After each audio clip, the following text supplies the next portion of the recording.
నమస్తే. ఫస్ట్ మీరు వేసినాక నవధాన్యాలు అవునమ్మా, మళ్ళీ నవధాన్యాలు పర్లేమ్మా, లొకేషన్ పెట్టండి. దగ్గర పెట్టుకో. సరే అమ్మా. లోపలే 7:15 లోపల అక్కడ ఉంటాను. రైట్ అమ్మా, తెస్తా అమ్మా. మామూలుగా ఇక అవి డబ్బాలే. అక్కడ ఏమన్నా దొరుకుతానో ఎస్మా పసుపు కుంకుమ అక్షంతలు వేసినాక శంకు పెట్టు. ఓం పసుపు కుంకుమ అక్షంతలి కొన్ని ఊదుబత్తిలు కర్పూరం పూలు ఇగో వేసినావా?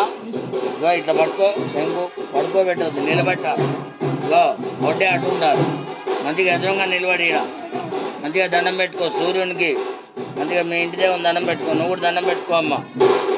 మంచిగా 6 నెలలు ఇల్లు అయిపోవాలి, మళ్ళీ గృహప్రవేశం కావాలి అట్లా.